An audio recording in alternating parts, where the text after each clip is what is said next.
Hi, this is Eric and welcome to the new Coffee Talk with Eric.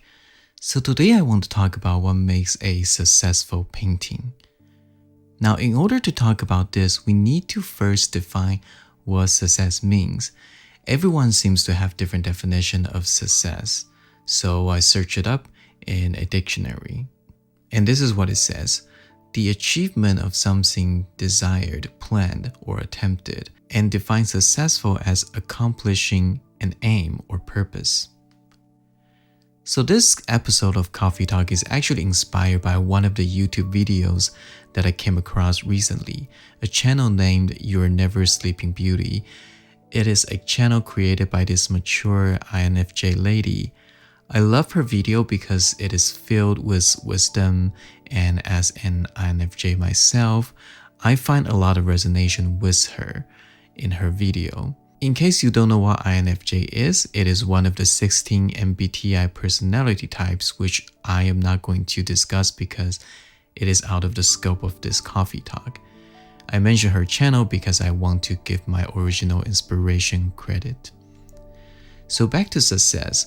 If we go by the definition that I mentioned earlier, the achievement of something desired, planned, or attempted, and accomplishing an aim or purpose, then that means the only person who came up with the purpose and set the goal can know what it means to be successful in a given scenario. So when it comes to a painting, in order to have a successful painting, we need to set a goal for our painting.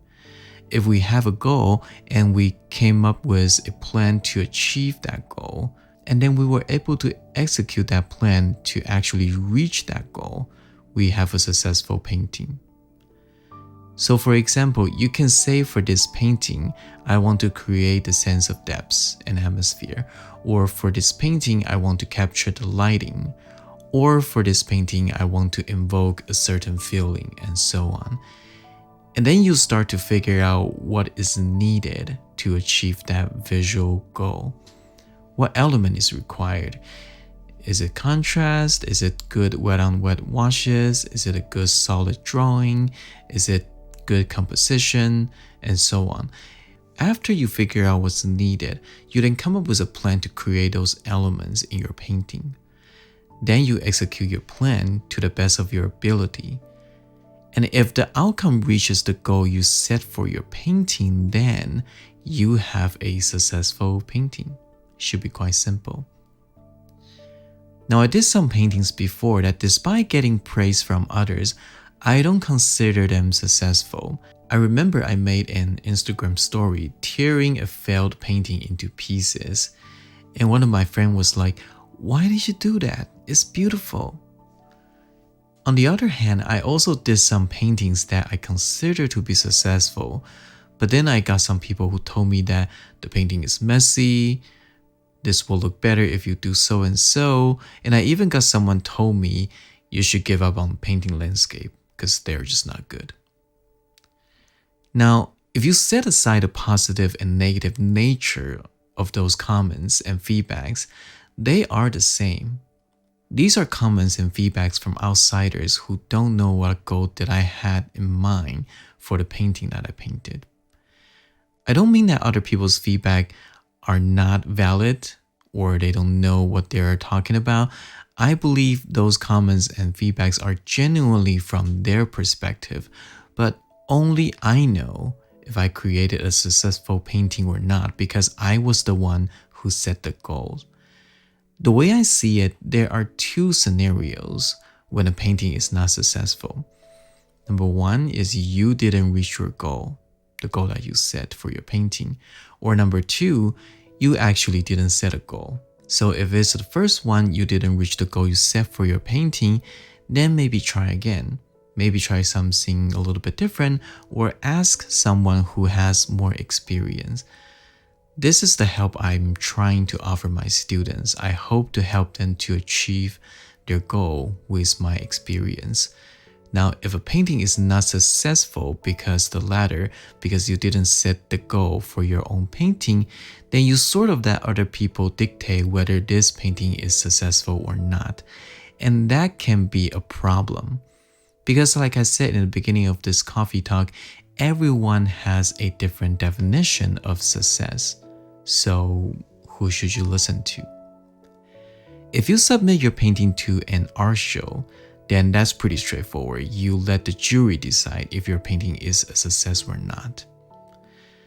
But if you put your painting up for sale, then maybe you let your customers decide if you have a successful painting or not. If they think it's successful enough, they might buy it.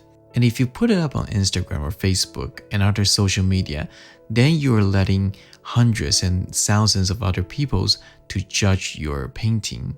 But if you set a goal for your own painting and you stand by it, then you are the only one who can make the call if it is a successful painting or not. And that doesn't really matter if you submit it for art show, magazine, put it up for sale, or share it on the internet. It doesn't really matter how many people give you all sorts of feedback. You know in your heart if you have a successful painting or not. Again, I'm not saying ignore everyone's feedback. That's not what I'm talking about at all. There are always things that we can learn from other people's point of view.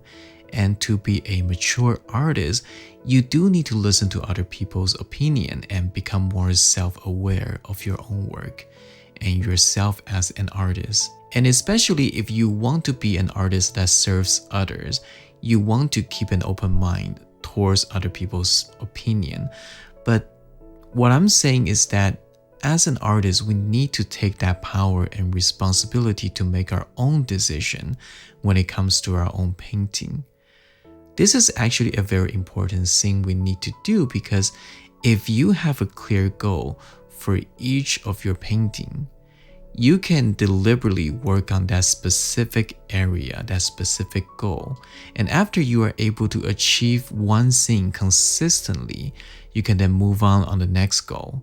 This allows you to set your own pace and your own goal without swayed by other people's standards.